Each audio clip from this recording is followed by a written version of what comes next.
परिमळा गेलिया ओस फूल दे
जन्म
परिमळ गेलिया ओस फुल देठी, परिमळ गेलिया ओस फुल देठी, आयुष्या शेवटी देह दैसा, घडी घडी काळ वाटयाची पाहे, अजूनी किती आहे अवकाश, हाची अनुताप घेऊनी सावध, हाची अनुताप घेऊनी सावध, काहीतरी बोध करी म्हणा, एक तास उरला खटवांगरायासी, भाग्यदशा कैशी प्राप्त झाली, सापडला हरी तयाला साधणी, सापडला हरी तयाला साधणी, एका जनार्दनी हरी बोला, हरिमुखी गाता हरपली चिंता, त्या नाही मागुता जन्म घेणे, पांडुरंगा करू प्रथम नमस्कार।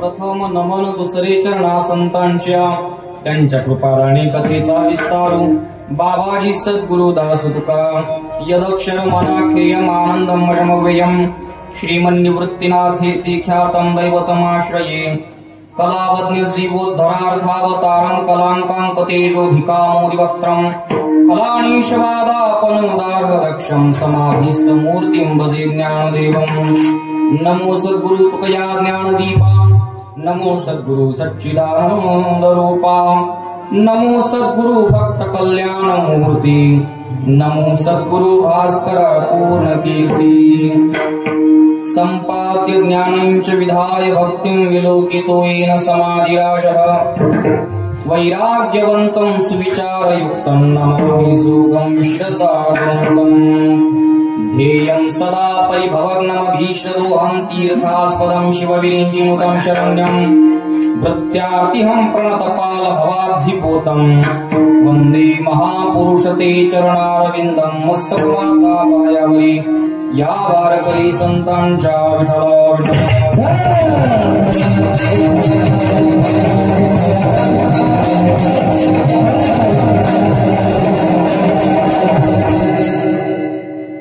परिमळ गेलिया ओस फुल देठी परिमळ गेलिया ओस फुल देठी आयुष्या शेवटी देह तैसा हरिमुखी गाता हरपली चिंता त्या नाही मागुता जन्म घेणे भगवत चिंतन सेवेकरता निवडलेला अभंग शांतीब्रह्म पैठण निवासी श्री संत नाथ महाराज यांचा हरिपाठ या ग्रंथातील 5 चरणांचा बहुतेकांचा अल्पस्वल्प परिचयाचा असा अभंग असून या अभंगातून श्री संत नाथ महाराज या नरदेहाचं नश्वरत्व तथा क्षणभंगुरत्व सांगतायत. विठ्ठल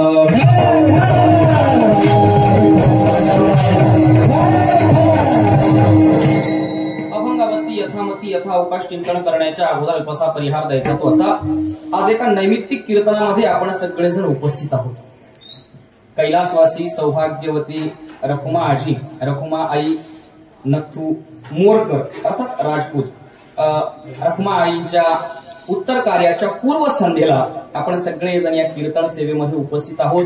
आजींच्या पश्चात आजींचे सहजीवन जीवनपाठी श्री हरिभक्ती परायण नथू तिरसिंग मोरकर तथा आजींच्या पश्चात असणारी त्यांची 5 मुलं त्यामध्ये किरण नथू मोरकर, सुरेश नथू मोरकर, अशोक नथू मोरकर, राजेंद्र नथू मोरकर आणि अरुण नथू मोरकर अर्थात आमचे अरुण तात्या 5 मुलं आणि आजोबा असा काकांचा हा सगळा परिवार आहे.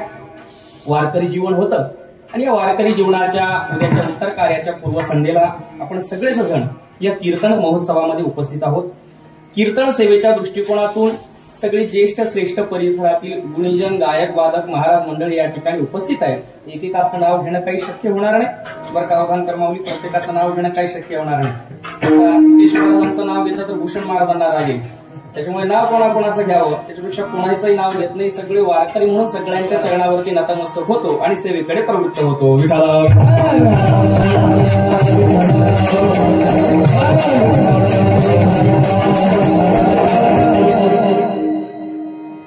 आज कीर्तनामध्ये अवास्तव स्तुती करण्याचा भाग येणार नाही. त्याचं कारण आहे ज्या माऊलीनं अरुण तात्यांसारखा वारकरी मुलगा जन्माला घातला त्या माऊलीबद्दल आपण काय अवास्तव बोलणार देवा. ज्या अर्थी मुलगा वारकरी आहे त्या अर्थी आईचं जीवन वारकरी असलं पाहिजे.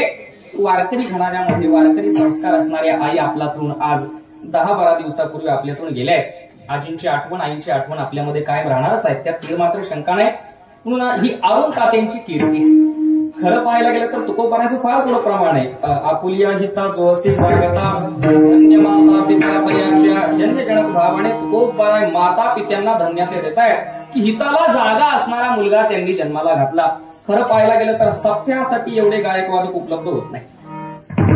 सप्त्यासाठी एवढे गायकवादक उपलब्ध होत नाही. एवढे गायकवादक आज कीर्तनासाठी उपस्थित आहेत. हे का उपस्थित आहेत तर ही अरुण तात्यांची अर्थात त्यांच्या पूर्ण परिवाराचं हे वारकरी जीवन आहे. हा त्यांचा परमार्थ आहे आणि म्हणून त्यांच्या दुःखामध्ये सहभागी होण्यासाठी आपण सगळेच जण या ठिकाणी उपस्थित आहोत. नैमित्तिक कीर्तन आहे. आजींच्या जीवात्म्याला चिरशांती पोहोचावी. काहीतरी 13 दिवसाच्या जे काही सत्कर्म केलं जाईल त्या सत्कर्माचं पुण्य आजींपर्यंत आईंपर्यंत पोहोचावं या उद्देशानं आपण या कीर्तनामध्ये प्रवृत्त आहोत.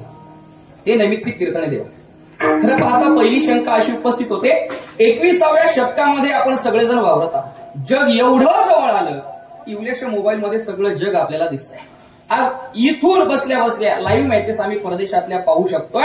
एवढं जग जवळ आलंय. एवढा आम्ही टेक्नॉलॉजीच्या दृष्टिकोनातून अपडेटेड झालोय. मग एवढे अपडेटेड झालेले असताना सुद्धा श्राद्धासारखे जुनाट कार्यक्रम का करायचे.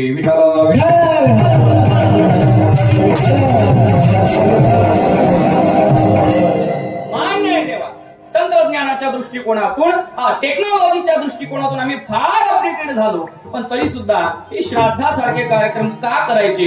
खरं पाहता श्राद्धाची उत्पत्ती शास्त्राने सांगितली, यत् श्रद्धया क्रियते तत् श्राद्ध, जे श्रद्धेने केलं जातं, यत् श्रद्धया क्रियते तत् श्राद्धम, जे श्रद्धेने केलं जातं त्याला श्राद्ध असं म्हणतात. आणि मग माणूस गेल्यानंतर पार एक वर्षभरापर्यंत नवे मुलगा जोपर्यंत जिवंत आहे तोपर्यंत त्याने आई वडिलांचं श्राद्ध करावं असं शास्त्र सांगतोय. का श्राद्ध करायचं? 2-3 कारणं तुमच्या समोर ठेवतो. शास्त्र सांगतंय म्हणून केलं पाहिजे. तस्मात् शास्त्रम प्रमाणन्ते कार्य व्यवस्थित ज्ञात्वा शास्त्र विधानोक्तम कर्म कर्तुमिहारसी. गीतेची भाषा शास्त्र सांगतंय. शास्त्र म्हणेल ते सांगावे, ते राज्यही तृण मानावे. आपल्याला शास्त्र प्रमाण आहे देवा, म्हणून शास्त्र सांगताय श्राद्ध केलं पाहिजे. 2, आपण हिंदू संस्कृतीमध्ये जन्माला आलो, हिंदू धर्मामध्ये जन्माला आलो आणि म्हणून धर्म सांगतोय त्या पद्धतीने आम्ही जगलो पाहिजे. धर्म सांगतोय त्या पद्धतीने आम्ही आमच्या परंपरा पार पाडल्या पाहिजे. शास्त्र सांगतंय श्राद्ध करा, धर्म सांगतोय श्राद्ध करा. 3री महत्वाची गोष्ट, बऱ्याच वेळेला काही लोकांना श्राद्ध वगैरे काही माहिती नसतं. मग काय करायचं असतं? पीछे से आई आगे धक्का. म्हणजे शास्त्रात रूढी ही बली अशी हे शास्त्र वचन. एक सामान्य प्रश्न विचारतो. आपण कुठल्या तरी मंगल कार्यालयामध्ये आपण पूजेला बसलो ब्राह्मण देवतेच्या समोर, आणि पूजेला बसल्यानंतर जर पूजा करण्यासाठी गणपती उपलब्ध नसेल तर काय ठेवतात? बोला, गणपती उपलब्ध नसेल तर सुपारी ठेवतात. मग मला सांगा, गणपती सुपारी म्हणजे काय झालं? सुपारी म्हणजे गणपती, सुपारी म्हणजे गणपती. आणि मग दोघांचं लग्न जमल्यानंतर मामा काय फोडतो? सुपारी. मग गणपती फोडला का? आता तुम्ही काय बोलले? सुपारी म्हणजे गणपती, बरोबर. ते शिबिर सुरू होणार होतं, ब्राह्मण दादा आले पूजा करायला, जोडपं काय नव्हतं ते देवा म्हणायचे मला लांब जायचं प्रथमेश, आवार पटकन पूजेला बोलव म्हणे. म्हटलं दादा आपलं जोडपं असतं आपण आणलं असतं, आमच्याकडे जोडी नाही. कुठला नाही जोडी? आता जोडीवाले लवकर येत नाही पूजा करायला. एक पर्याय तुझ्याकडे, काय पर्याय? सुपारी खिशात टाकून. माझा सुपारी म्हणजे काय? म्हणा बायको. गणपतीच्या जागी सुपारी ठेवणं हे शास्त्रानं ही परंपरा आहे. तसं बऱ्याच माणसाला हे 10वं करणं 13वा घालणं हे शास्त्र हे माहित नाही. मग काय करतात?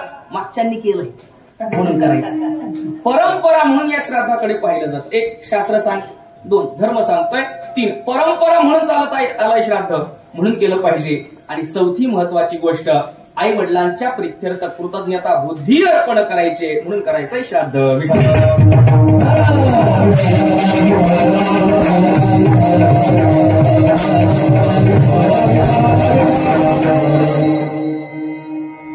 पद्धतीचे ऋण आपल्यावरती शास्त्राने सांगितलं. एक आहे देव ऋण, दुसरं आहे ऋषी ऋण आणि तिसरं आहे पितृ ऋण. माणसाने ऋणात राहू नये देवा, माणसाने ऋणात राहू नये. ऋण फेडून आणि मग या लोकांचा निरोप घ्यावा. ऋण ठेवू नये, ऋण फेडले पाहिजे. आणि महत्वाचं ऋण आहे आपल्या माता पित्यांचं. ऋण फेडतो त्याला कृतज्ञ म्हणतात, आणि ऋण फेडत नाही ज्याला ऋणाची ना उपकाराची जाणीव राहत नाही त्याला कृतज्ञ म्हणतात. शास्त्राने कृतज्ञ फार वाईट सांगितला, आपण कृतज्ञ राहिलं पाहिजे. किती कृतज्ञ वाईट सांगितला? काय झालं? स्मशानामध्ये मध्यरात्री एक चांडाळी स्त्री तिचं अन्न शिजवत होती. चांडाळी स्त्री अन्न शिजवत, आणि ते तिचं अन्न शिजवत असताना एक साधू बुवा त्या स्मशानाच्या शेजारून चालले होते. साधू बुवा स्मशानाच्या शेजारून जात असताना त्यांना कुतूहल वाटलं. अमावस्येची मध्यरात्र आहे आणि अमावस्येच्या मध्यरात्री स्मशानामध्ये कोण बसलंय म्हटले. त्यांनी तिथं पाहिलं, एक चांडाळी स्त्री तिथं अन्न शिजवत होती. त्या साधू बुवाने विचारलं, म्हटले कोण आहे तू? साधू बुवा, मी चांडाळी स्त्री आहे. काय करते इथं? म्हटले मी माझं अन्न शिजवते. साधूने कुतूहलाने विचारलं, अमावस्येची रात्र आहे, स्मशानाची जागा आहे, चांडाळी स्त्री आहे, काय अन्न शिजायला घातलंय? म्हणजे कुत्र्याचं मांस शिजायला घातलंय. म्हणजे पाणी आणलं होतं का? नाही, पाणी नाही, पहिल्या धारेची दारू टाकली. शिजायला काय घातलंय? कुत्र्याचं मांस. कशा शिजत घातलंय? दारूमध्ये. म्हणजे भांडे गुंडे, म्हणजे भांडे बिंडत असलं काय नाही. प्रेत अर्धवट जळालेलं होतं, प्रेताची कवटी ठेवली भांड म्हणून, प्रेताची कवटी भांड म्हणून ठेवलं, त्यात कुत्र्याचं मांस शिजायला घातलं, दारू शिजत घातलंय, म्हणजे आगणी काय नाही, प्रेताचाच आगणी लावलाय. ते एवढी सगळी क्रिया केली.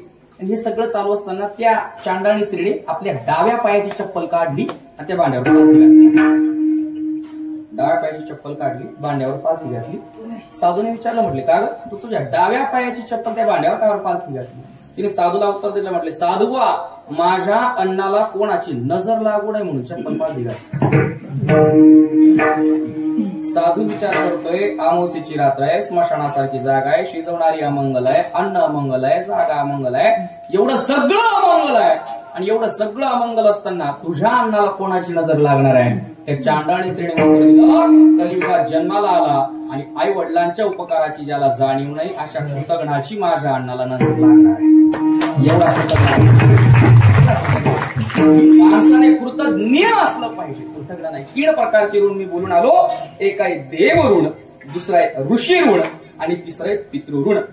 देव ऋणाच्या संबंधाने विचार आहे देवाचे उपकार आहे. काय उपकार आहे? देह दिला देह, भटणा घुमटा तोया झाला फाटा बाधिकेचा. देवाने देह दिला, नुसता देह दिला का?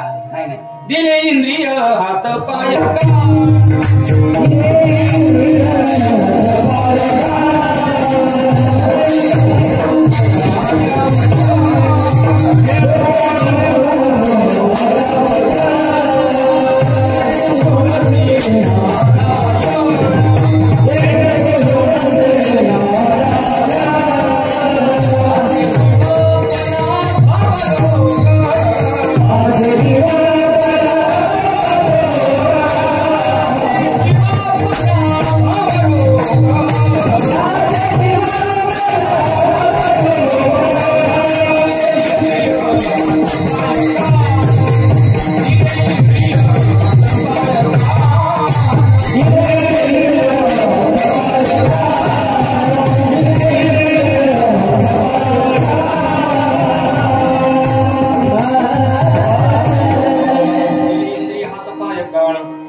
नारायण नासे जीव पुन्हा भगरू. देवाने देह दिला, इंद्रिय दिली. पण ऐका ना, देवा नुसता देह दिला, देहात इंद्रिय दिली तर तो जड होईल. मग जेणे हा जीव दिला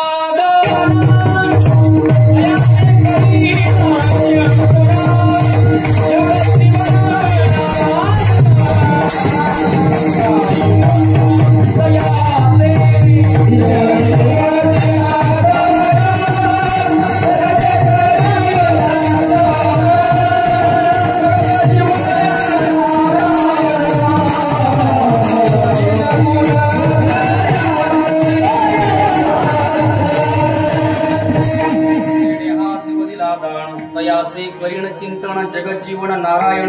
काही न गुण तयाचे किती उपकार आहेत परमात्म्याचे. चाले हे शरीर कोणाचे असते, कोण बोलविते हरिवीण. शाळेवर थोडासा नास्तिकवादी शिक्षक आहे, जोडीदार सोबतच काम करायचं.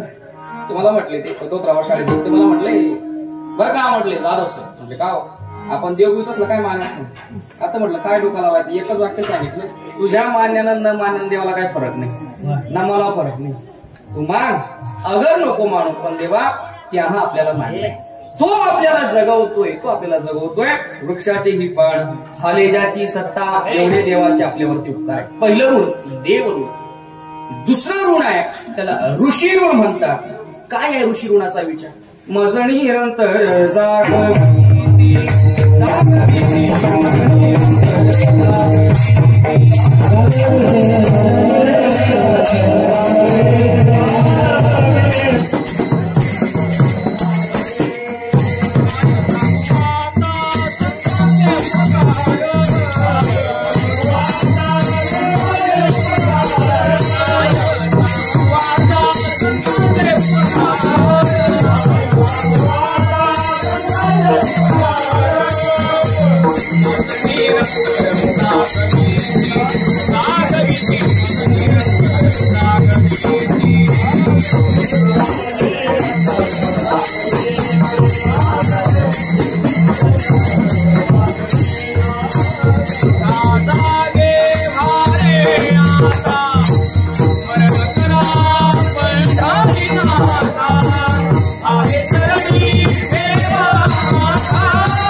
संत जागवतात, हा संतांचा उपकार आहे. काय सांगू आता संतांचे उपकार. मज निरंतर जागविती, हा संतांचा उपकार आहे. एक सामान्य प्रश्न या चरणाचा संबंध नाही. तुकोबाराय बोलतायत मज निरंतर जागविती, पण ऐका देवा, निरंतर जागवण्यासाठी निरंतर झोपलेला पाहिजे. ऐका नाही, सगळ्या कीर्तनात चाली म्हटल्या गेल्या, आता काय काम. निरंतर जागवण्यासाठी निरंतर झोपलेला पाहिजे. आपण निरंतर झोपलो का? आता माझ्या पुढे सगळे जागेत का? तुकोबाराय म्हणतात माझा निरंतर जागविती, निरंतर जागण्यासाठी निरंतर झोपलेला पाहिजे. हो देवा, निरंतर झोपलोय. कोणत्या झोपेत झोपलोय? ज्ञानोबराय सांगतायत अविद्येची आडीदा, विश्व स्वप्नाचा हा धांदा, भोगित होता प्रबुद्ध अनादी जो. अविद्येच्या निद्रेमध्ये आपण सगळेजण झोपलोय. अविद्य रूपी निद्रेमधून संत मंडळी आपल्याला जागी करते. संतांची ऋण आहे. काय महत्वाचा ऋण संतांचा? एक महत्वाचा ऋण सांगतो. निर्गुणातला परमात्मा भक्ती करण्यासाठी सगुणात आणून दिला, हा मोठा उपकार संतांचा आहे. देवा देव ऋण आहे, ऋषी ऋण, संतांचं ऋण आहे. तिसरं ऋण पितृ ऋण आहे. पितृ ऋण अर्थात आई वडिलांचा आपल्यावरती ऋण आहे. आई वडिलांनी जन्म दिला, लहानाचं मोठं केलं, कमवण्याच्या लायक बनवलं, पोट भरण्याच्या लायक बनवलं, संस्काराची शिवदुरी आपल्या बरोबर दिली. अनेक पद्धतीचे उपकार आई वडिलांच्या संबंधाने आहेत. तुकोबाराय श्राद्धाच्या संबंधाने तुकोबारायांचं फार गोड चरण आहे. त्याचा दोन पद्धतीने अर्थ करता येतो. तुकोबाराय सुद्धा पिंडदान करायला होतं. जिने दिले त्यासी द्यावा पिंडदान.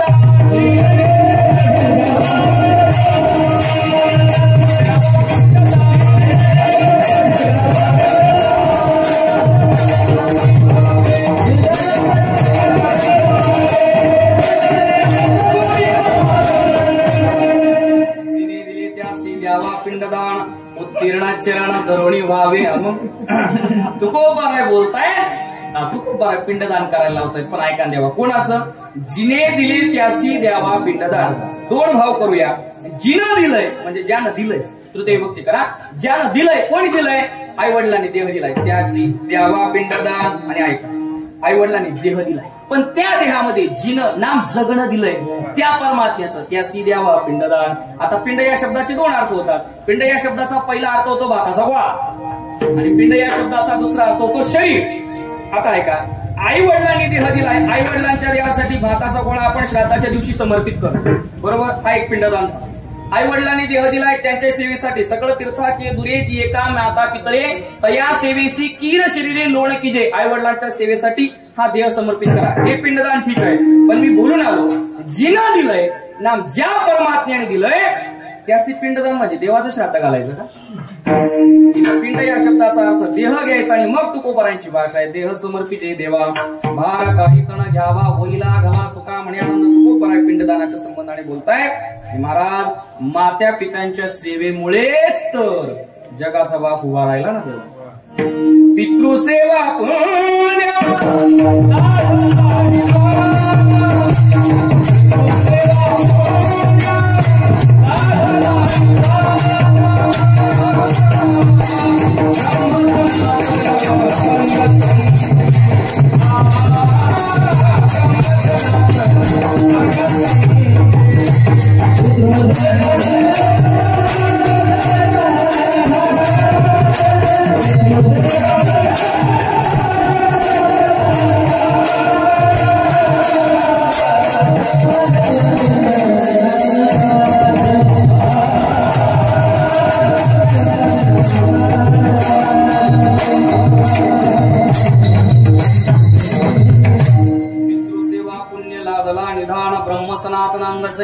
त्या आई वडिलांच्या सेवेमुळेच तर जगाचा बाप महाराज निर्गुणातला सगुणात आला. म्हणून देव ऋण त्याच्यातून उत्तीर्ण होण्याचा प्रयत्न करायचा आहे. ऋषी ऋण त्याच्यातून उत्तीर्ण होण्याचा प्रयत्न करायचा.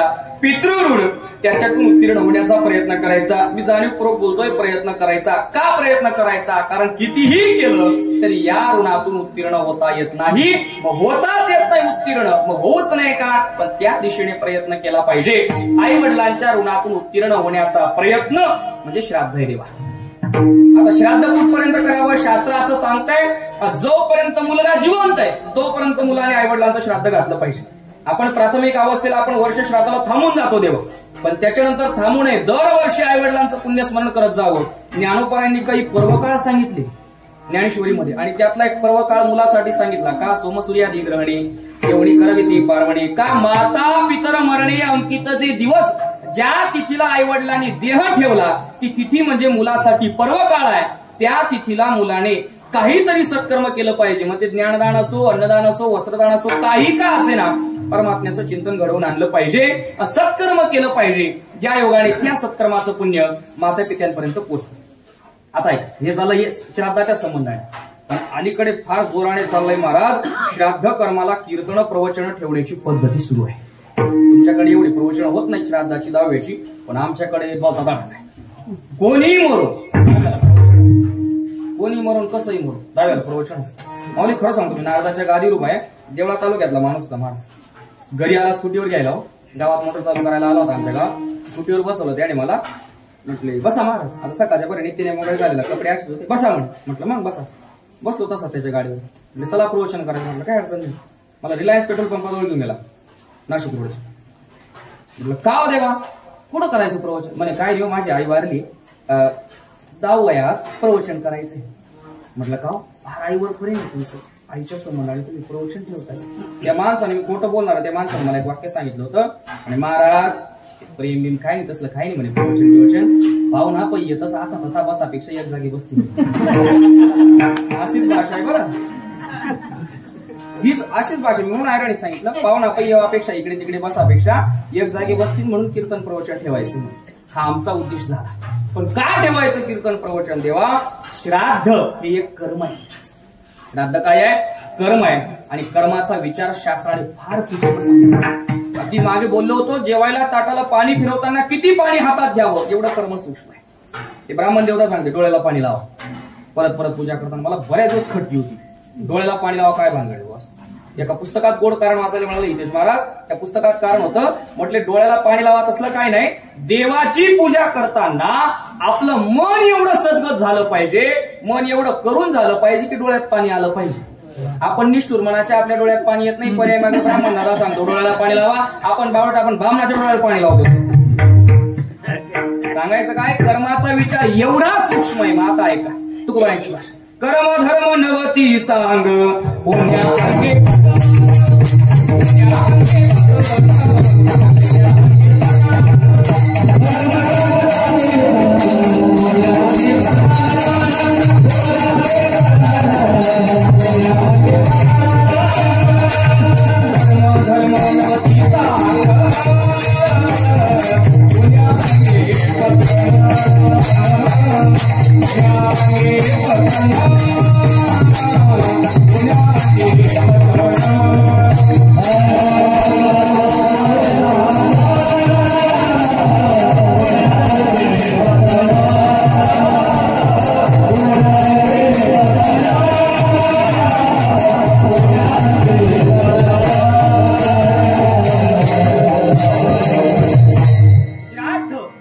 कर्म आहे देवा. मग ते कर्म करत असताना त्या कर्मामध्ये उणीव राहू शकते. माफी मागून विधान करतो. पूजा करण्यासाठी यजमान बसलाय महाराज, पण ब्राह्मण देवतेने मंत्र तेवढे शुद्ध म्हटले पाहिजे. ब्राह्मण देवतेने मंत्र तेवढे शुद्ध म्हटले पाहिजे. तुकोबरायांची भाषा आहे मंत्र चळे थोडा तरी धडची होय वेळा. तुकोबरायांची भाषा आहे. चांगला मनुष्य वेडावून जातो जर मंत्र चुकला तर. मग श्राद्ध हे कर्म आहे, त्या कर्मामध्ये उणीव शिल्लक राहू शकते. माता ऐका, ती उणीव भरून निघाली पाहिजे आणि जो दोष निर्माण झालाय त्याचंही क्षालन झालं पाहिजे. होईल कसं ना? ज्ञानोपाराय बोलतात, आरंभी आवडी आदरे आलिणाम तेने सकळ सिद्धी जगी झाले पूर्ण काम. पूर्ण काम म्हणजे ते श्राद्ध कर्म करत असताना जी उणीव त्या कर्मामध्ये राहिली, जो दोष त्या कर्मामध्ये घडला, जो दोष त्या कर्मामध्ये घडला, त्या दोषाची निवृत्ती व्हावी, त्या दोषाचं क्षालन व्हावं म्हणून कीर्तन प्रवचन ठेवायची असतात. या दोषाचं क्षालन व्हावं म्हणून कीर्तन प्रवचन ठेवायची असतात. कीर्तनाच्या निमित्तानं ज्ञानदान घडतं, साधूला दान घडतं. त्या दान पुण्याचं पुण्य हे गेलेल्या जीवात्म्याला प्राप्त होत असतं. अर्यमा नावाची देवता गेलेल्या जीवात्म्याला ते पुण्य प्रदान करते. म्हणून हे कर्म केले पाहिजे देवा, असा हा विचार आहे. म्हणून देवऋण ऋषीऋण पितृऋण आपण फेडतोय. हा नरदेह प्राप्त झाला, या नरदेहाच्या संबंधाने एवढा कर्माचा विचार आहे. नाहीतर पशुकाय पाप पुण्य जाणते उत्तम मध्यम भोग भोगिती. हा नरदेह प्राप्त झाला, या नरदेहाचं फार विशेष आहे देवा. हा नरदेह मिळत नाही, सहसा मिळत नाही. फार पाप आणि पुण्य समान व्हावं लागतं. एक एक योनी कोटी कोटी फेरा, एवढा फेरा झाल्यानंतर बहुता दिवसा फेरा आला या नगरा, बहुत जन्मानंतर हा नरदेह प्राप्त होतो. या नरदेहामध्ये आल्यानंतर भगवान परमात्मेची भक्ती केली पाहिजे. का केली पाहिजे? हा नरदेह त्याच्यासाठी प्राप्त झाला, मी बोलून आलो म्हणून भक्ती केली पाहिजे. कधी केली पाहिजे? अर्धवाडा निघाल्यावर. कधी केली पाहिजे? लगेच केली पाहिजे. इमिजिएटली, ताबडतोब, लगेच, तात्काळ. माझी नाही भाषा हो, तुकोबारांची भाषा. करावी तातडी परमार्थी.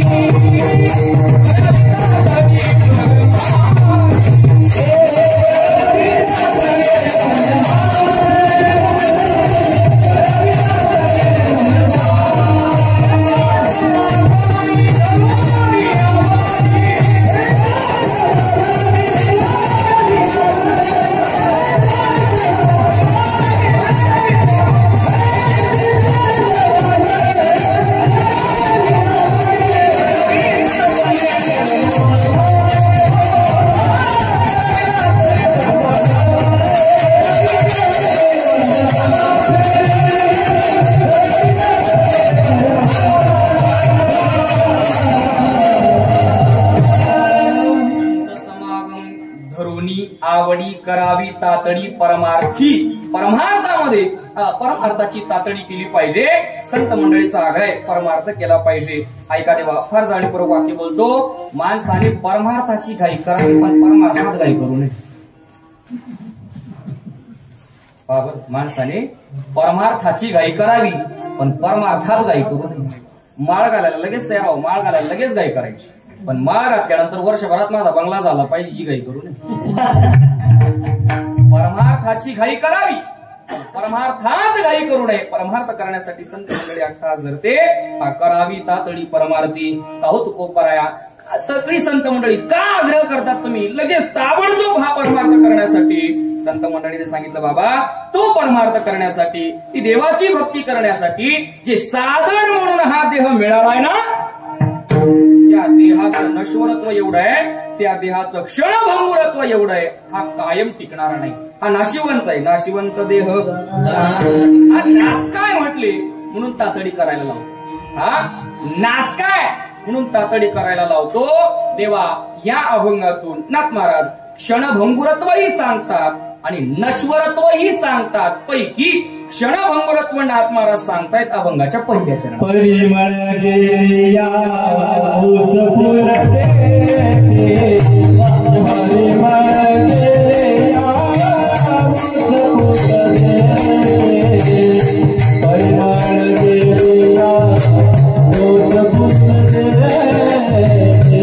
परिमळ गेया ऊस फुलते.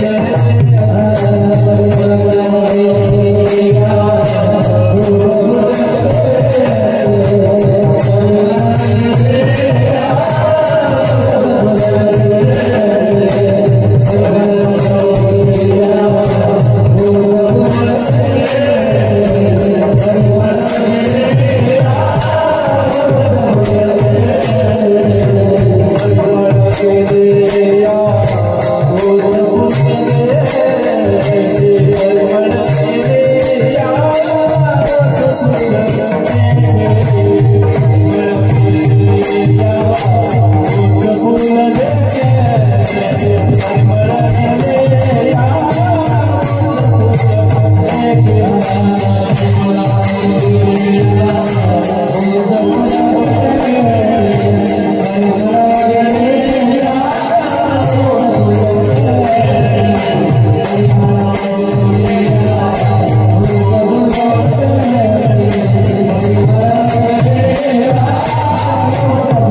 आयुष्या शेवटी देह तैसा नाथ महाराजांच्या हरिपाठातला अभंग आहे. त्या अभंगामधून श्री संत नाथ महाराज या नरदेहाचं क्षणभंगुरत्व सांगतात आणि या अभंगातून श्री संत नाथ महाराज या मानवी देहाचं नश्वरत्व सांगतायत. पैकी क्षणभंगुरत्व नाथ महाराज सांगतायत. परिमळ गेलिया ओस फुल देती. वारकरी संप्रदायामध्ये दोन हरिपाठ स्वीकारार्ह आहेत. कोणते? एक माऊली ज्ञानोबरायांचा आणि दुसरा श्री संत नाथ महाराजांचा, एकनाथ महाराजांचा. दोन हरिपाठ स्वीकारार्ह. उगाच ते पंचरत्न घेऊन नाही फिरायचं खिशामध्ये. का? त्याचं कारण सांग. नाथ महाराजांचा हरिपाठ आणि ज्ञानोबरायांचाच हरिपाठ का स्वीकारार्ह आहे? त्याचं कारण आहे कारण उर्वरित जे तीन हरिपाठ तिथं दिलेत ना, तुकोबरायांचा आहे, मुक्ताईचा आहे, नामदेवरायांचा हरिपाठ आहे. या हरिपाठामध्ये क्षेपकाभंग, या हरिपाठामध्ये क्षेपक अभंगांचा समावेश आहे. आणि मग ते मुळात संतांचे अभंग नाही, क्षेपक अभंगांचा त्यात समावेश आहे. आणि क्षेपक अभंग आपण म्हणत नाही तेव्हा नाथ महाराजांचा आणि ज्ञानोबरायांचा हरिपाठ आपल्या परंपरेने स्वीकारला. पैकी नाथ महाराजांच्या हरिपाठातला अभंग आहे. परिमळ गेलिया ओस फुल देखी. हा देह किती क्षण भांगूर आहे देवा. परिमळ नाम सुगंध. ओस परिमळ गेलिया ओस फुल देखी. परिमळ नाम सुगंध. फुलामधून सुगंध गेल्यानंतर त्या फुलाची जशी अवस्था होते ओस फुल देठी तद्वत या देहाची शेवटी आयुष्याच्या शेवटाला या देहाची तशी अवस्था होते. आता मला सांगा, फुलातून परिमळ जायला किती वेळ लागतो? काही क्षणात. आणि एकदा त्या फुलातून परिमळ निघून गेला की ते फुल ओस होतंय. ओस फुल देठी. त्या फुलाची अवस्था ओस फुल पडत येते. त्याची जशी अवस्था होते तद्वत या देहातून पंचप्राणाचा परिमळ निघून गेला का आयुष्याच्या शेवटी हा देह सुद्धा त्या फुलदेठीसारखा ओस पडतो देवा. आता ही नाथ महाराजांची भाषा आहे. सगळ्या संत मंडळीचं एक मत आहे देवा. अशीच्या अशी सेम भाषा, सारखी भाषा ज्ञानोबरायांची ज्ञानेश्वरीच्या नव्या देते. पाहतो. परिमळू निघाली या पवना पाठी. मागे ओस फुल आहे देखी. तैसा आयुष्याची शेवटी केवळ देह. परिमळ गेल्या ओस फुल देखी. सारखी भाषा. जी ज्ञानोबरायांची ज्ञानेश्वरी भाषा आहे तीच नाथ महाराजांच्या अभंगात भाषा आहे. परमार्थामध्ये बहुमत नाही, परमार्थामध्ये एकमत लागतं. विठ्ठला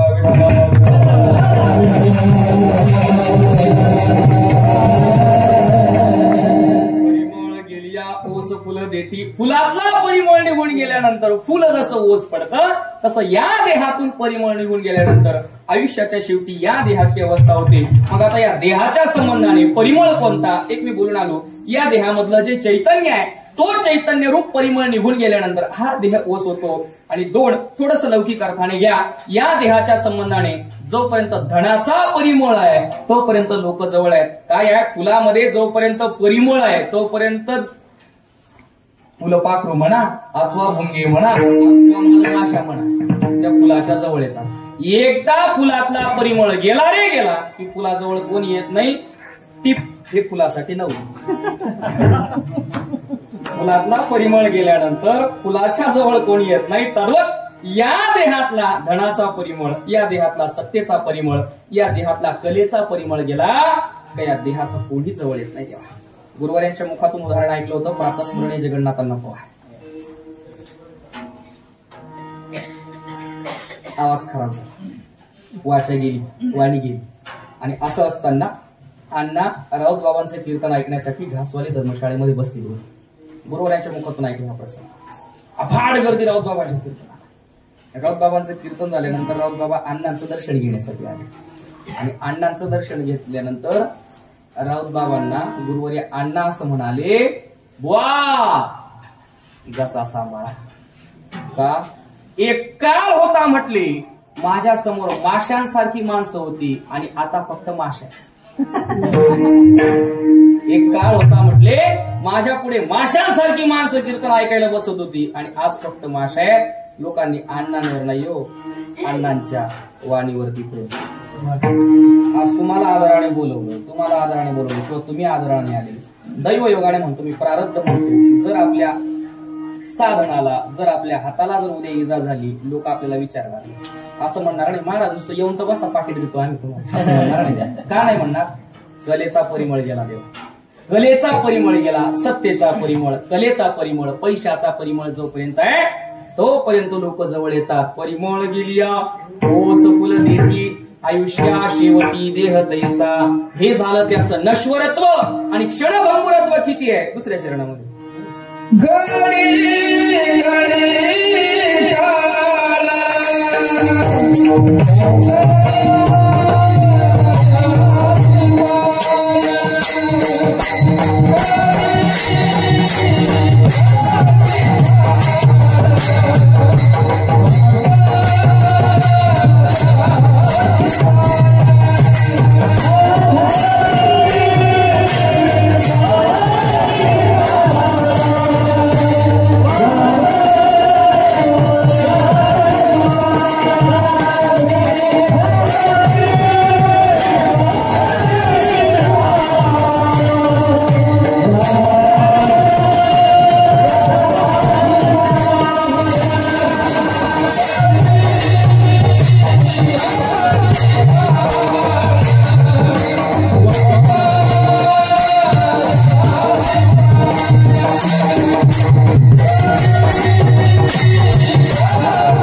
या नरदेहाचं क्षणभंगुरत्व, या नरदेहाचं नश्वरत्व सांगताना नाथ महाराज बोलताय तो काळ प्रत्येक घडी नाम प्रत्येक क्षणाला याची वाट पाहतोय. घडी घडी काळ वाट याची पाहे अजूनी किती आहे अवकाश. आता या चरणाचा फार बारकाव आहे.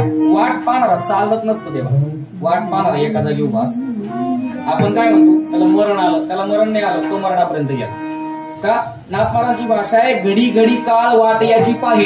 आणि वाट पाहणारा चालता नसतो, वाट पाहणारा एका जागी कमरेवर हात ठेवून उभा असतो. आणि मात्र ज्याची वाट पाहतोय तो चालत येत असतो. साधारण गंमत आहे. आता वारी वेळ जाण्यामध्ये बस भरली आणि बस भरल्यानंतर बसमध्ये सगळे लोक बसले. सगळे लोक बसमध्ये बसल्यानंतर सगळे महिला मंडळ वगैरे काय चिपडापट्टी सगळं केलं. निघाले हरिपाठ करत करत पंढरपुरापर्यंत गेले. संध्याकाळी गाडी पंढरपूरला पोहोचली आणि मग वेळाण्याच्या बाया म्हटल्या भया आलं पंढरपूर. पंढरपूर आलं का देवा. नाही पंढरपूर होतं तिथंच आहे, तुम्ही पंढरपुरापर्यंत गेले. पंढरपूर नाही आलं, पंढरपूर होतं तिथंच आहे, तुम्ही पंढरपुरापर्यंत गेले. याचा अर्थ मरण येत नसतं, मरण आहे तिथंच आहे, आपण मरणाच्या दारात जात असतो. घडी घडी काळ वाट याची पाहे. आता हे मरणाच्या संबंधाने हा विचार आहे. मृत्यू फार गोड विधान करतो. मृत्यू हे माणसाच्या जीवनाचं अंतिम सत्य आहे पण शेवट नाही. मृत्यू हे माणसाच्या जीवनाचं अंतिम सत्य आहे पण मृत्यू हा शेवट नाही. कारण मेल्यानंतर सुद्धा जगता येतं, नवे नवे वर्षभर जगावं लागतं असं मेल्यानंतर. सूक्ष्म देह मृत्यू हा हे माणसाच्या जीवनाचं अंतिम सत्य आहे पण मृत्यू हा शेवट नाही.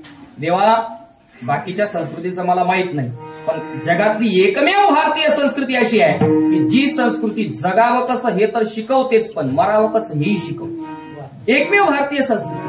आणि व्यावृत्तीच करायची झाली तर जगातली एकमेव संस्कृती आहे जी जगायला शिकवते. नाहीतर जिहाद करणारी आणि आतंकवाद शिकवणारी जगात संस्कृती नाही, तिला संस्कृती नाही म्हणत. आपली एकमेव भारतीय संस्कृती आहे ती जगायला तर शिकवते पण मरायलाही शिकवते. कसं मारावं देवा गीतेने सांगितलं कसं मारावं. एखादी व्यक्ती मरणासन्न अवस्थेला पडली त्याचं उत्तरेकडे डोकं करा. कानामध्ये विष्णू सहस्रनामाचा पाठ करा. वारकरी असेल नसेल विष्णू सहस्रनाम संहिता वाचणार हरिपाठाचा पाठ करा. मुखामध्ये गंगाजल टाका. उत्तरेकडे डोकं, मुखात गंगाजल, कानात विष्णू सहस्रनामाचा पाठ. या 3 गोष्टी केल्या का प्राण सहज जातो. पटत नसेल करून पहा. कानात हरिपाठ भगवान परमात्म्याचं नामचिंतन, मुखात गंगाजल आणि उत्तरेकडे डोकं. 3 गोष्टी. अजून कसं मरावं परमात्म्याने 8व्या अध्यायामध्ये सांगितलं कसं मरावं. ऐका. उत्तरायणात मरावं. 2 शुद्ध पक्षात मरावं. 3 दिवसा मरावं. 4 मरताना इंद्रिय टवटवीत पाहिजे. आणि 5 मरताना जठराग्नी तेज पाहिजे, मंद नको. उत्तरायणात मरण आलं पाहिजे, शुद्ध पक्षात आलं पाहिजे, दिवसा पाहिजे, मरताना इंद्रिय टवटवीत पाहिजे आणि मरताना जठराग्नी मंद नको, तेज पाहिजे. अर्थात खाता पिता गेला पाहिजे. आता तुमच्या मनात आलेली शंका सांगतो. या अटीत जो बसून मेला तो गेला. परमात्मा बोलतात तो परमगतीला प्राप्त होतो ना मला प्राप्त होतो. परमात्म्याची भाषा. कोणत्या अटी व्हॅलिडिटी संपलेली ऐकून ठेवा. उत्तरायणात गेला पाहिजे. 2 शुद्ध पक्षात गेला पाहिजे. 3 दिवसा. 4 मरताना इंद्रिय टवटवीत पाहिजे. आणि 5वी गोष्ट जठराग्नी तेज पाहिजे, खाता पिता गेला पाहिजे. या 5 अटीत. या 5 अटीत बसून जो गेला ज्याने देह ठेवला तो परमात्म्याला प्राप्त होतो. आता पुढचं ऐका. तुमच्या मनात आलेली शंका आहे आयुष्यभर दुष्कर्म करतो पण मरताना ऐन एकादशी साधतो. आयुष्यभर दुष्कृत्य करतो आणि मरताना ऐन एकादशी साधतो पण वारकरी मात्र आयुष्यभर भोजन करून अपघातात जातो. याची वाट काय. या 5 अटी गीतेनेच सांगितल्या ना. मग आयुष्यभर परमार्थ केलाय आणि अपघातात मृत्यू झाला. आजारी पडून उत्तरायणात नाही दक्षिणायनात गेला. आणि मात्र ज्याने कधी परमार्थ केला नाही, सत्कर्म केलं नाही, तो ऐन एकादशीच्या दिवशी गेला. याची वाट काय. तुकोबरायांची भाषा आहे परमार्थिक मनुष्य परमार्थ करणारा कोणत्याही तिथीला जाओ कसाही देह ठेवो त्याचा मात्र केलेला परमार्थ वाया जात नाही. जे जे हरी रंगी रंगले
काही नवचे वाया गेले.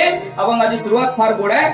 मांस चर्म हाड देवा अवघीच गोड, जे जे हरिरंगी रंगले ते काही नवचे वाया गेले. देवा आपलं जाऊ द्या. वारकरी महाराज अपघातून मरतात, पण श्री संत चोखोबाराय महाराज आयुष्यभर परमार्थ केला, पण शेवटी फक्त हाड पदरात पडली. मग चोखोबारायांचा परमार्थ, चोखोबारायांचं मांस चर्म हाड देवावगीच गोड. परमार्थिक मनुष्याने कधीही देह ठेवू द्या, त्याला तिथीची मर्यादा नाही. उलट परमार्थिक मनुष्य ज्या तिथीला देह ठेवतो त्या तिथीला पुण्यरूपता प्राप्त होऊन ती पुण्यतिथी ठरते. पारमार्थिक मनुष्याच्या संबंधाने या अटी नाही. पण मी बोलत होतो मृत्यू अपरिहार्य आहे, मृत्यू निश्चित आहे. गीतेची भाषा आहे. जातस्य हि ध्रुव मृत्यू ध्रुवं जन्ममृतस्यच तस्मात् अपरिहार्यर्थे नत्वं शोची कुमारसी. जातस्य हि मृत्यू ध्रुवः भवति आणि मृतस्यच जन्मः ध्रुवः भवति. ध्रुव या शब्दाचा अर्थ होतो निश्चित. जन्माला आला त्याचा मृत्यू निश्चित, मेला त्याचा जन्म निश्चित. का जन्माला आलो? मागं मेलो म्हणून जन्माला आलो. आणि का मरायचंय? जन्माला आलो म्हणून मरायचं. जन्माला आला त्याचा मृत्यू निश्चित, मेला त्याचा जन्म निश्चित. व्यास महर्षींच्या दास नावाचा एक गुरु शिष्य, फार सेवा करायचा व्यास महर्षी, फार सेवा करायचा. व्यास महर्षींना मात्र काय आतल्या धारक शिष्य आहे व हा मेला नाही पाहिजे, जिवंत राहिला पाहिजे. व्यास महर्षींना काळजी वाटायला लागली. व्यास महर्षी यमराजाकडे गेले आणि यमराजाकडे गेल्यानंतर यमराजाला सांगितलं. व्यास महर्षींनी म्हटलं यमराजाला यमा म्हणण्याची ताकद फक्त साधूच आहे. यमाला सांगितलं, म्हटले बघा हा माझा दास नावाचा शिष्य आहे, फार सेवा करतो, आज्ञाधारक आहे, हा मेला नाही पाहिजे, जिवंत राहिला पाहिजे, अमर झाला पाहिजे. यमराजांनी सांगितलं, म्हटले महाराज मी तुमचं काम केलं असतं पण माझ्या हातात असतं तर. म्हणे हे काम तुमचं माझ्यावरच्या ऑफिसला होऊ शकतं. कुठे? तुम्ही काळ नावाच्या देवतेकडे जा, तिथं काम होऊ शकतं. व्यास महर्षी काळ नावाच्या देवतेकडे गेले. काळ नावाच्या देवतेने व्यास महर्षींना नमस्कार केला आणि विचारलं काय सेवा करू? व्यास महर्षींनी सांगितलं माझा हा दास नावाचा शिष्य आहे, फार सेवा करतो, आज्ञाधारक आहे, माझी अशी इच्छा आहे हा मेला नाही पाहिजे, हा जिवंत राहिला पाहिजे, अमर झाला पाहिजे, याला अमर करा. काळ नावाच्या देवतेने सांगितलं मी केला असता अमर, मी ठेवलं असतं जिवंत, पण माझ्या हातात असतं तर. म्हणे मग आता? म्हणे माझ्यावरती एक भवितव्य नावाची देवता आहे, त्या देवतेकडे तुम्ही जा, तिथं तुमचं काम होऊ शकतं. भवितव्य नावाच्या देवतेकडे व्यास महर्षी गेले. दास नावाच्या शिष्याला बरोबर घेतलं.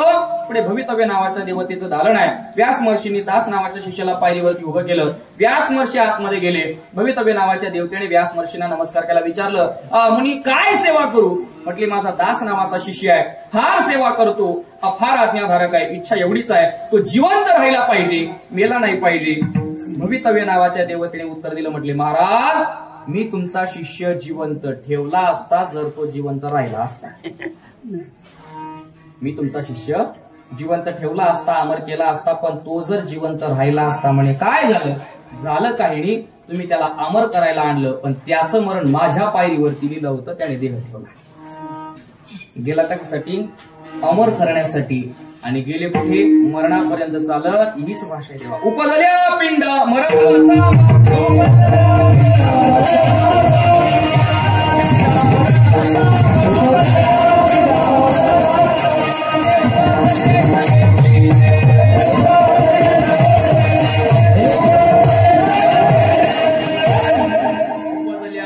मरण सांगा ते बरोबरच मरले. जन्माला आला तसा मरण सोबत घेऊन आला म्हटले. म्हणून जो जन्माला आला त्याचा मृत्यू निश्चित आहे. देवा मी बोलत होतो आपली संस्कृती जगणं तर शिकवतेच पण मरण सुद्धा शिकवते.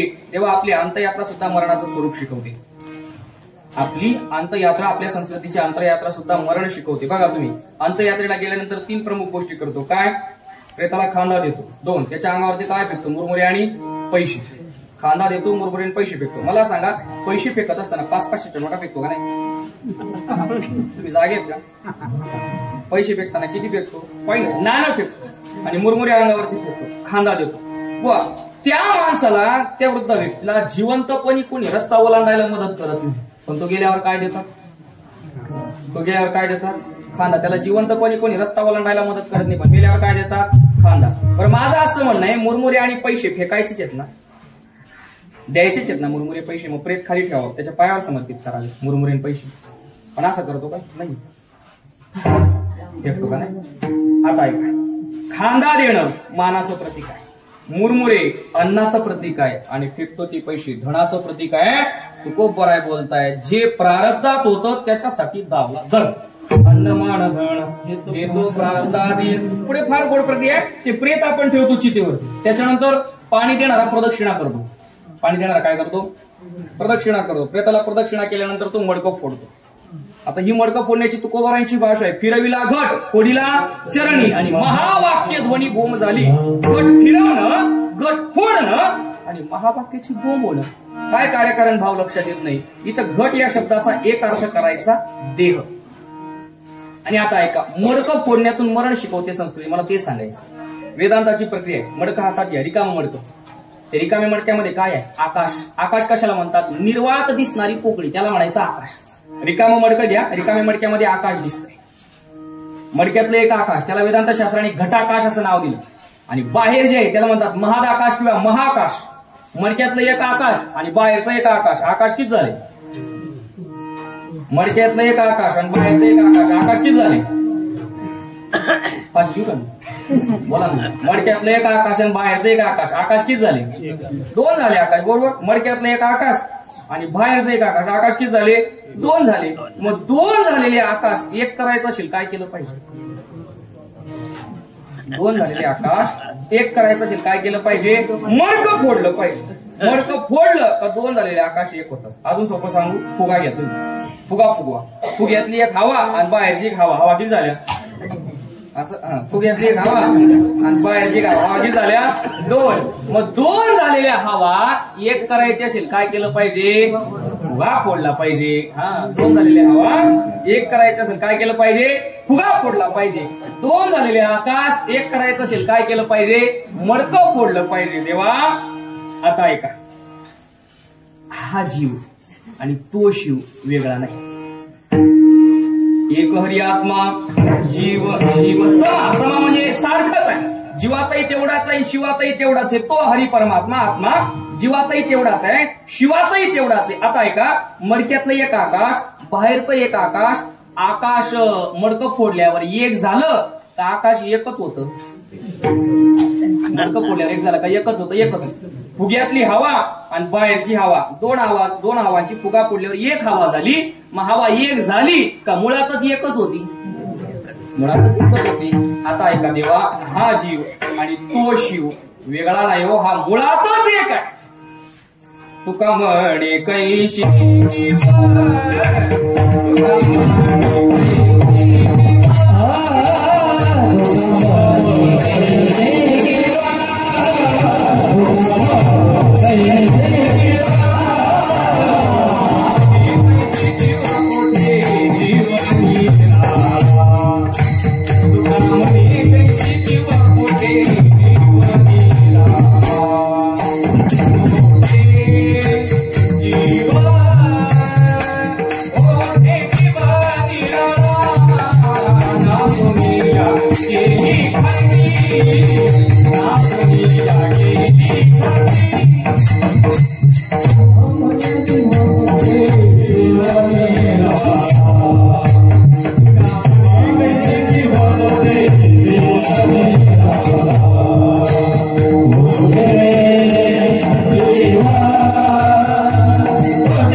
कोठे जीव निराळा. तुका म्हणे हा तो स्वयं परब्रह्म. ममैवांशो जीव लोके. जीव लोके जीव मम एव अंशः. किंवा शंकराचार्यांची भाषा श्लोकार्धेन प्रवक्ष्यामि. यदुक्तम ग्रंथ कोटिभिः ब्रह्म सत्यम जगन्मिथ्या जीवो ब्रह्मैव नापरः. यत् कोटिभिः ग्रंथ उक्तम तत् अहम अर्धश्लोकेन प्रवक्ष्यामि. अहम नाम श्रीमद् आद्य शंकराचार्य प्रवक्ष्यति यत् ब्रह्म सत्यम अस्ति जगन्मिथ्या अस्ति जीवः ब्रह्मस्वरूप एव अस्ति परः नास्ति. तुका म्हणे कैची केव कोठे जीव निराळा. तेव्हा भारतीय संस्कृतीत आलो, संस्कृत आलं पाहिजे. इंग्रजी कमी पण बोलतो. तुका म्हणे कैची की कोठे जीव निराळा. हा जीव आणि तो शिव वेगळा नाही. आता ऐका, मडक्यातला आकाश आणि बाहेरचा आकाश एक करण्यासाठी काय करावं लागलं? मडकं फोडावं लागलं. फुग्यातली हवा, बाहेरची हवा एक करण्यासाठी काय करावं लागलं? फुगा फोडावा लागला. ऐका, मडकं फोडणं म्हणजे घटाची उपाधी नष्ट करणं. फुगा फोडणं म्हणजे फुग्याची उपाधी नष्ट करणं. हा जीव तो शिव एकच आहे, फक्त झालंय की या देहाची उपाधी नष्ट झाली, हा जीव त्या शिवाला प्राप्त झाला, याचं नाव मरण आहे. विठ्ठल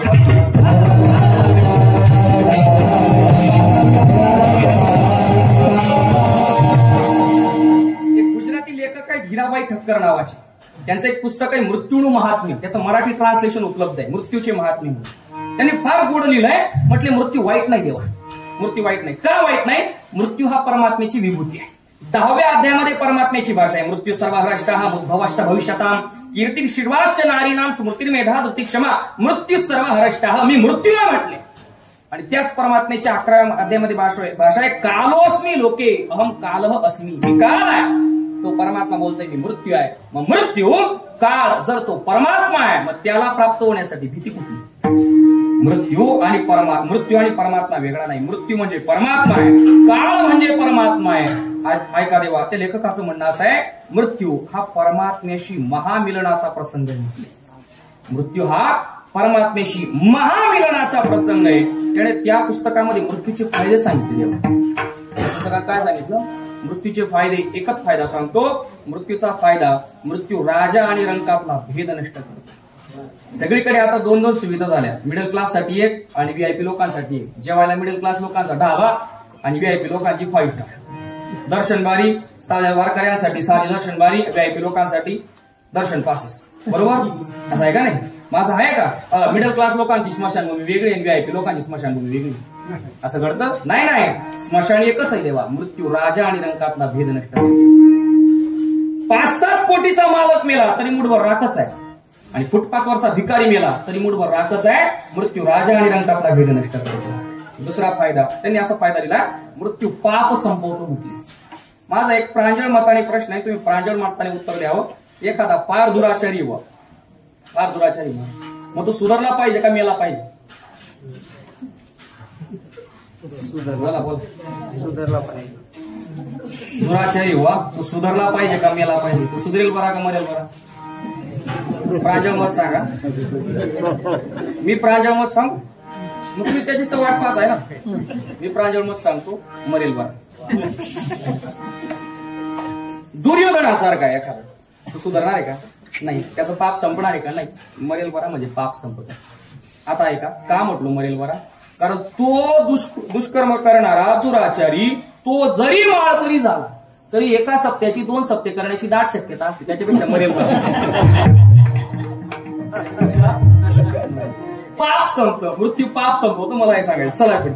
आता आहे का, मृत्यू जर परमात्म्याशी महामिलनाचा प्रसंग आहे, मृत्यू जर परमात्म्याची विभूती आहे, तर मग मरताना भीती का वाटते? आपण काय म्हणतो, म्हातारी घाबरी भीती का?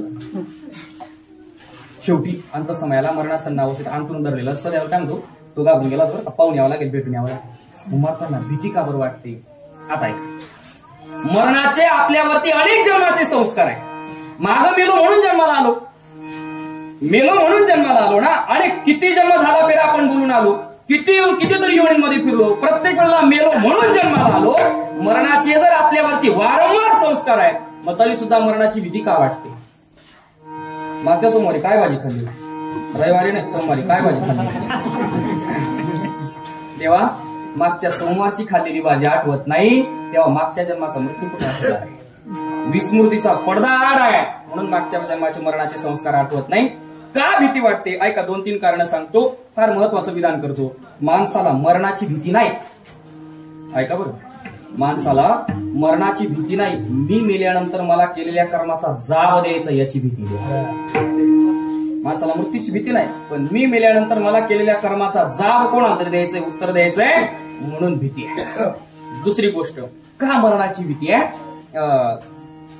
काय झालं, एक आजोबा घरात बसले होते. आजोबा आजी राहायचे, 2 जण. त्यांच्या घरी आले पाहुणे, आणि पाहुणे आल्यानंतर आजीने सांगितलं, म्हटले हो ऐका, म्हणजे काय, एक काम करा, दुकानात जाऊन पोहे घेऊन या. पोहे आणायचा का रवा आणायचा? तुम्ही सांगा काय करायचं? पैसे घालायचे, पोहे घेऊन या म्हणे दुकानात. 5ची नोट घेतली आजोबानं, कोपऱ्याच्या खिशात ठेवली. 5ची नोट कोपऱ्याच्या खिशात ठेवली. आजोबा निघाले दुकानाकडे, आणि जाता जाता मग आजोबाचा मोबाईल वाजला. मोबाईल कुठं होता? कोपऱ्याच्या खिशात. नोकियाचा जुना मोबाईल कोपऱ्याच्या खिशात. त्याच्यावर 2-3 गाड्या टांगल्या. तो नोकियाचा मोबाईल कोपऱ्याच्या खिशात ठेवलेला, त्याच खिशात 500ची नोट ठेवलेली. मोबाईल वाजला, तो मोबाईल आपण शर्ट वर करावं, कोपऱ्याच्या खिशातून मोबाईल काढून आता कॉल उचलला पाहिजे या उद्देशाने बाबा मोबाईल काढायला गेले आणि मोबाईल काढायला गेले बाबा आणि खिशातली 500ची नोट, कोपऱ्याच्या खिशातली 500ची नोट खाली पडली. बाबा गेले दुकानात, दुकानात सांगितलं म्हटलं 1 किलो पोहे दे. दुकानदारानं पोहे दिले, पण बाबाने कोपऱ्याच्या खिशात हात घातला 500ची नोट द्यायला, खिशात 500ची नोट नव्हती. बाबा म्हटले नको तू पोहे, 500ची नोट गेली. जुनं म्हातार होतं तेव्हा 500ची किंमत होती, आता काय 2 चाली म्हटल्या तरी जुनं म्हातार ते 500ची नोट गेली, 500ची नोट. आता काय करायचं? म्हातारा गावाला बीपी वाढला का 500ची नोट गेली, 500ची नोट गेली, 500ची नोट गेली, 500ची नोट गेली. घाबरलो. तिकडून परत पाहिला तर तो नोट गायब आहे तोपर्यंत. पण म्हातारा घाबरला का 500ची नोट गेली. म्हातारा म्हणायचं एक 500ची नोट कमवण्यासाठी किती घाम गाळावा लागतो, किती कष्ट करावे लागतात. एक 500ची नोट कमवायला किती कष्ट करावे लागतात. 500ची नोट गेली, 500ची नोट, 500ची नोट गेली, 500ची नोट गेली. म्हातारा घरी आलं. म्हातारी म्हणजे जाऊ जे झालं ते 500ची नोट गेली. दुसऱ्या दिवशी म्हाताऱ्याच्या घरी सप्त्यावाले आले वर्गणीला आणि त्या म्हाताऱ्या बाबानं सप्ताहाच्या वर्गणीसाठी स्वखुशीने 2100 रुपयाची पावती फाडली. बाबानं सप्ताहासाठी स्वखुशीने 2100 रुपयाची पावती फाडली. पण आता ऐका, ती 2100ची पावती फाडल्यानंतर बाबा गावभर सांगत होते. सप्त्यावाले आले होते, दिले आपण 2100 रुपये. सप्त्यावाले आले होते, दिले आपण 2100 रुपये. मी 2100 रुपये दिले.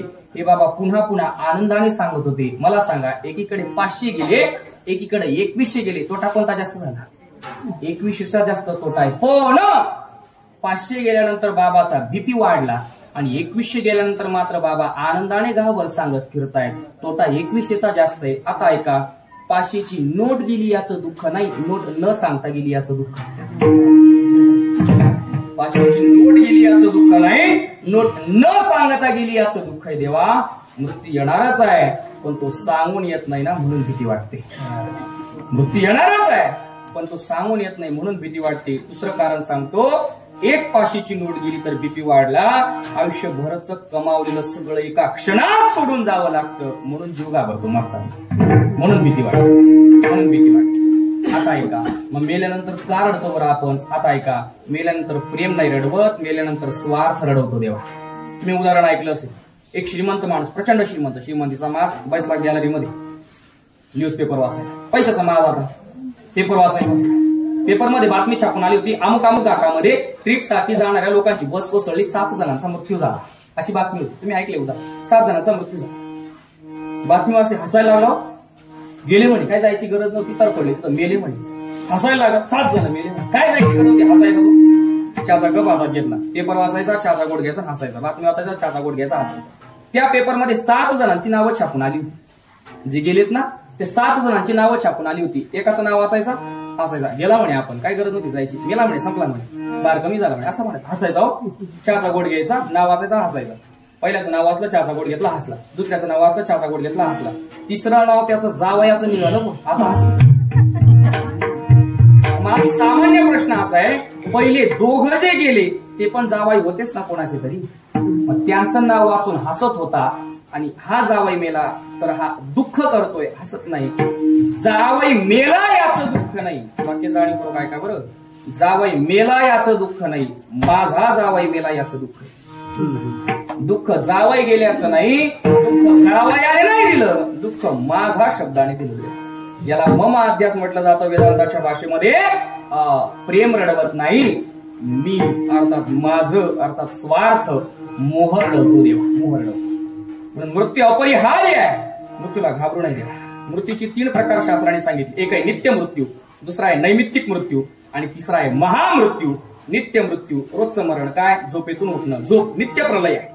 दुसरा आहे नैमित्तिक मृत्यू. नैमित्तिक मृत्यूची 3 प्रकार पडतात. एक आहे स्वभावनाश, दुसरा आहे आश्रयनाश आणि तिसरा आहे परतानाश. स्वभावनाश म्हणजे आता एक जण पायवारीला गेला, आंबे आणले, दिले बाईकडे, हे आंबे घे, फ्रीजमध्ये ठेव, मी चाललो पायवारीला आणि येतो पौर्णिमेला यात्रा करून घरी, मग आपण आंब्याचा रस करू. यात्रेला गेला, यात्रा करून पौर्णिमेला घरी आला, मग बायकोला सांगतो काढ फ्रीज मधले आंबे, कर रस. असा भारी रस होता, राहील का रस? नाही राहणार. मग मला सांगा, आंबे नाचण्यासाठी काय केलं? काही केलं नाही, फक्त ठेवून दिले. याला म्हणा स्वभावनाश. 2 परतानाश, घट आहे, काठीने वार करा, घट फुटतो, गोळी घाला.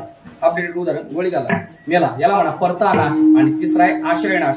गाठात गाडी चालली होती 4 व्हीलर, गाठात बसली, गाडीमध्ये बसलेले 2 जण, घाटात गाडी गेली, गाडी कोसळली घाटाच्या खाली, गाडीचा झाला ऍक्सिडेंट, मेले 2 जण. माझा प्रश्न असा आहे, अपघात गाडीचा झाला का माणसाचा झाला?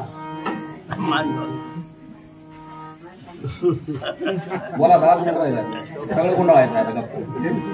अपघात गाडीचा झाला का माणसाचा झाला? अपघात गाडीचा झाला, मग गाडी मेली का माणसं मेली? गाडी तर जड आहे, माणसं मेले. का मेली? गाडीच्या आश्रयाने राहिली म्हणून गेली.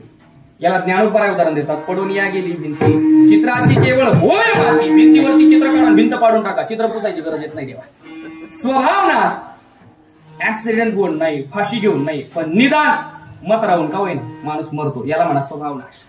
परता नाश, हत्या केली जाते, आणि आश्रय नाश, अपघातात जातो. हे 3 प्रकार मृत्यूचे सांगितले. आणि 3रा प्रकार त्याला महामृत्यू म्हणतात. महामृत्यूमध्ये 2 प्रकार पडतात. अर्थात एक वाक्यच आहे, काय? मरण चुकवता येत नाही पण मरण सुधारता येतं. मरण चुकवता येत नाही पण मरण सुधारता येतं. मी थोडंसं अलीकडे वाक्य बोलतो, मरण चुकवता येत नाही पण मरण लांबवता येतं. मरण चुकवता येत नाही, मरण लांबवता येतं. माऊली, एखादी मरणासन्न अवस्थेमध्ये पडलेली व्यक्ती असेल, त्याचा हातात घ्या आणि रामकृष्णाची जप चालू करा, परमात्म्याचं नामचिंतन करा.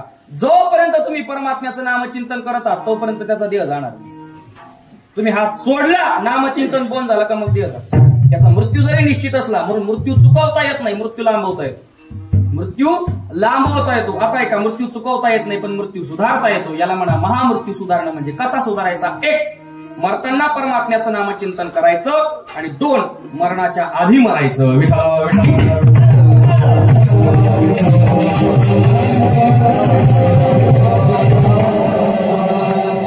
तुम्हाला याच कारणामुळे बोललो होतो, अभंग पूर्ण सुटेल याची शाश्वती नाही. आता ऐका, मरण सुधारण्याचे 2 पर्याय. 1, मरताना परमात्म्याचं नामचिंतन करा, किंवा मरणाच्या आधी मरा. एक तर मरताना परमात्म्याचं नामचिंतन करा, किंवा मरण्याच्या आधी मरा. पहिला पर्याय, मरण्याच्या आधी मरा.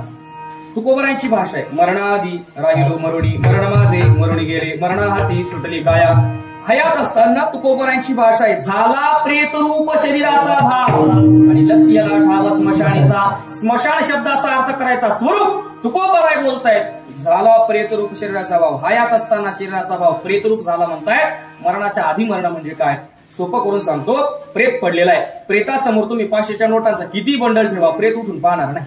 का? प्रेताच्या दृष्टिकोनातून हे सगळं जगत मिथ्या झालंय. प्रेताच्या दृष्टिकोनातून विचार केला तर हे सगळं जगत खोटं आहे, हे सगळं जगत मिथ्या आहे. मग जे प्रेताच्या दृष्टिकोनातून झालं तेच हयात असताना राहायचं याच देहामध्ये. पण हे दिसणारं जगत सगळं माईक आहे, मिथ्या आहे, अशी निश्चिती झाली का याला म्हणायचं मरणाच्या आधी मरण. अजून मरणाच्या आधी मरण म्हणजे या देहापासून मी आणि हा देह वेगळा आहे असा निश्चय होणं. हा देह मी नाही, देह माझं स्वरूप नाही, देह नव्हे मी हे सरे वरलावणी विठ्ठल, देह म्हणजे मी नाही या वृत्तीवरती येणं. राजा परीक्षितीला शुकाचार्यांनी 7 दिवस भागवत सांगितले, आणि 7 दिवस भागवत सांगितल्यानंतर शुकाचार्य शेवटच्या दिवशी परीक्षिती राजाला सांगतात, राजन आता तक्षक नावाचा सर्प येणार आणि तुला चावणार, तुझा मृत्यू होणार. तेव्हा राजा परीक्षितीने उत्तर दिलं, ऐका गुरुदेव, म्हटले आता तक्षक येणार, तो मला नाही चावणार, माझ्या देहाला चावणार. मी आणि माझा देह, माझं स्वरूप आणि माझा देह वेगळा आहे असा निश्चय होणं, याचं नाव आहे मरणाच्या आधी मरण. याला म्हणा महामृत्यू. मरण माझे मरून गेले, मरणाही आधी राहिलो मरून. संस्थेचे गुरुवारी सांगायचे, स्टँडवर गाडी जर 1 वाजता येणारी असेल ना, माणसाने पिशवी भरून कमीत कमी 1.5 वाजता तरी तिथं गेलं पाहिजे.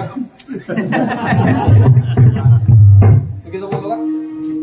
चुकीचंच बोललो ना. हा, 1 वाजता जर गाडी येणारी असेल तर मिनिमम 1:45, 12:30, 1:45 आपण जाऊन उभं राहिलं पाहिजे. ऐका देवा, त्या गाडीचा वेळ माहिती 1 वाजता येणार आहे, पण या मृत्यूरूपी गाडीचा वेळ माहिती नाही. त्याच्यामुळे माणसाने सत्कर्म करावं, कायम पिशवी भरून तयार राहा, बाबा तुला यायचं तेव्हा येईल.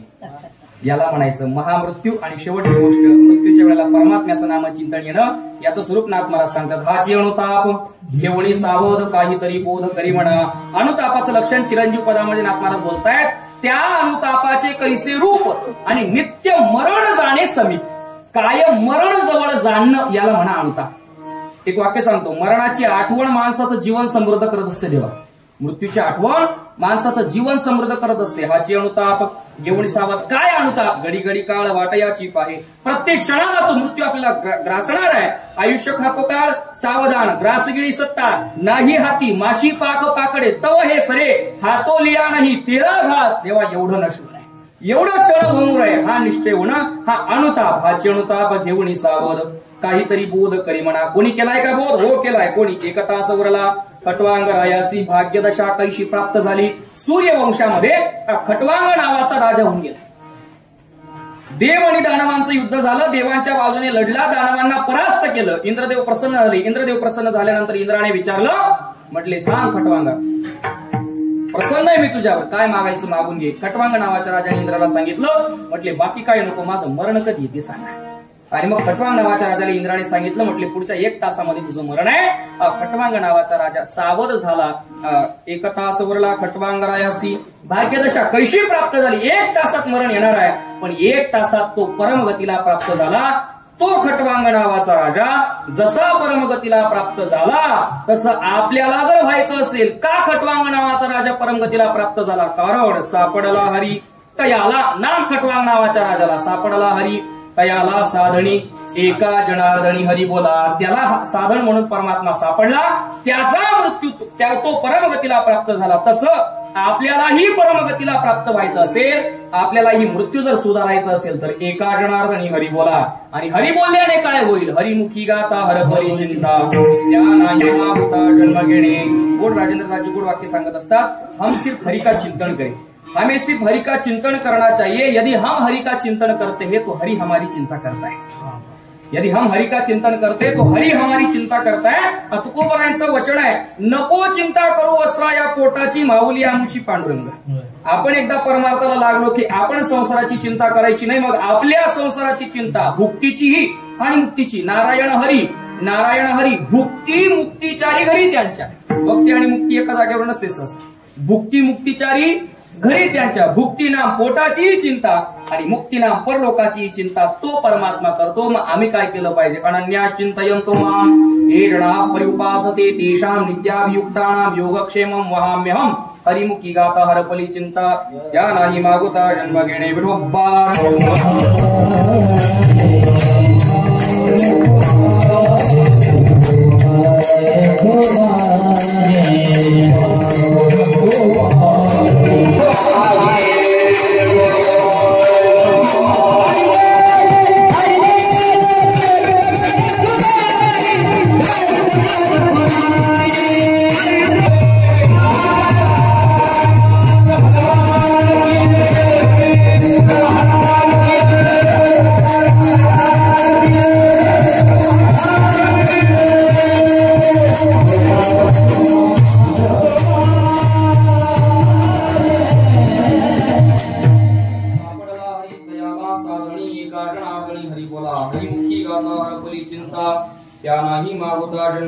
रखुमा आईंच्या रखुमा आईंच्या श्राद्धाच्या निमित्तानं उत्तर कार्याच्या पूर्वसंध्येला ही आजची कीर्तन सेवा त्यांच्या कुटुंबियांच्या वतीने अर्थात नथू तारसिंग मोरकर आणि त्यांच्या पश्चात असणारी त्यांची 5 मुलं, मग अशोक मोरकर, राजेंद्र मोरकर, सुरेश मोरकर, किरण मोरकर आणि आमच्या अरुण तात्या, या 5 मुलांच्या संबंधाने त्यांनी हे हरिकीर्तनाचं आयोजन आजही केलंय. आणि उद्या सकाळी सुद्धा प्रातस्मरणीय गुरुवर्य भूषण महाराजांचं कीर्तन या ठिकाणी होणार आहे. या उभय कीर्तनांचा आपल्याला आवर्जून लाभ घ्यायचा आहे. म्हणून अरुण तात्यांच्या संबंधाने जर आपण विचार केला, पूर्ण वारकरी परिवार आणि संस्कारी जीवन आपल्या मुलांचं या मातोश्रीने घडवलंय. मातोश्रीने आपल्या सगळ्या मुलांना उत्तम सुसंस्कृत केलंय, वारकरी घडवलंय. पण अपसिद्धांत वाणीतून गेला असेल तर तो माझ्या बुद्धीचा दोष आहे. जे बरोबर असेल ते स्वानंद सुखनिवासी सद्गुरू जोग महाराज वारकरी शिक्षण संस्थेच्या गुरुवर्यांचं आहे, मायबापांचं आहे, तुमच्या सगळ्यांचं मार्गदर्शन आहे. आजींच्या आईंच्या चरणी, रखमा आईंच्या चरणी ती कीर्तन सेवा समर्पित करतो. कीर्तन सेवा समर्पित करत असताना हा जाता जाता एक सूचना आहे. मागे तुकोबरायांच्या विजेच्या कालावधीमध्ये आपण सगळ्यांनी भंडारा डोंगर येथे मोठा भव्य दिव्य सप्ताह झाला आणि त्या सप्ताहासाठी आपण खानदेशमधून मांडे पुरवले होते. आता खानदेशातून सगळ्याच मंडळीला काय तो सप्ताह, तो दिव्य कार्यक्रम काय पाहता आला नाही. आपण मांडे पोहोचवले. काहींनी मोबाईलच्या साह्याने, नेटच्या साह्याने लाईव्ह कार्यक्रम पाहण्याचा प्रयत्न केलेला आहे, पण सगळ्यांना प्रत्यक्षदर्शी त्या कार्यक्रमामध्ये सहभागी होता आलं नाही. मग त्या कार्यक्रमामध्ये आपल्याला सहभागी होता यावं या उद्देशाने आपल्यासाठी ती सुंदर पर्वणी चालून येत आहे.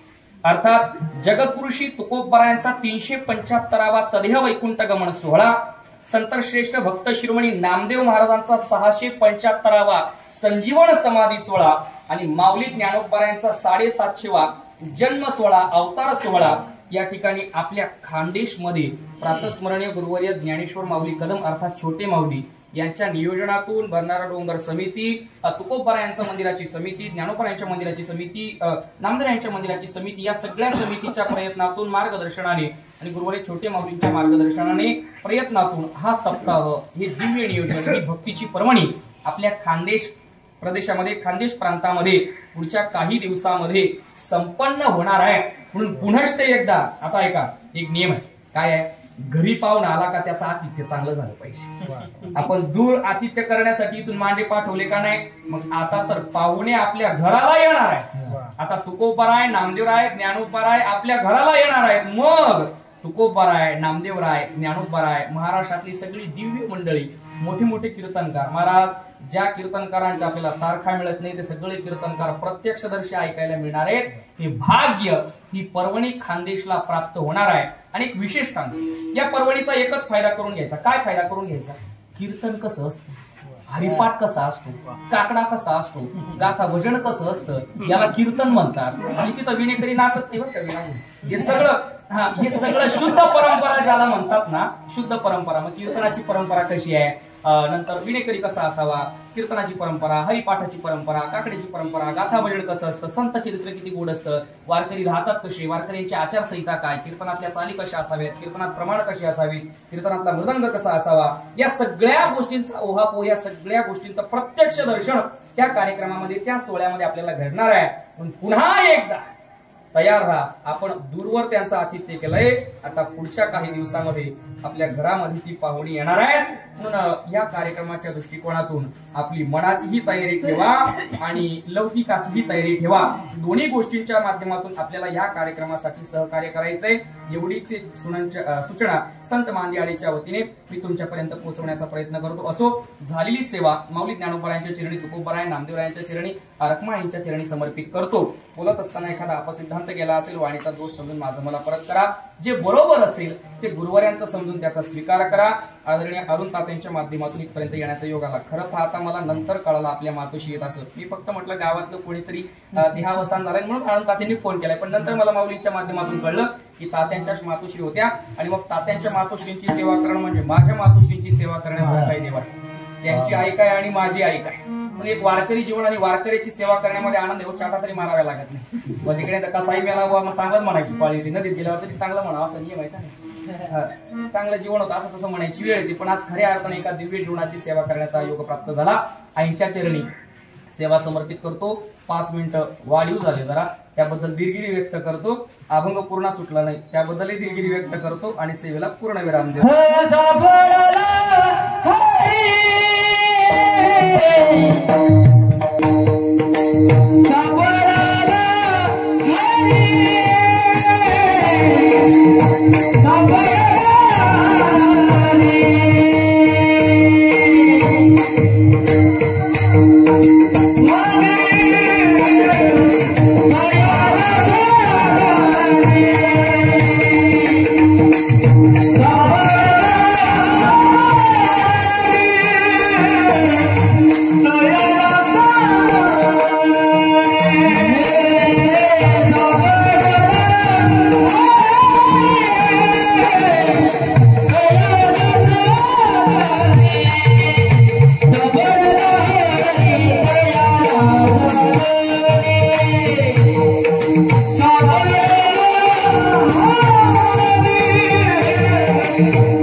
Hare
Oh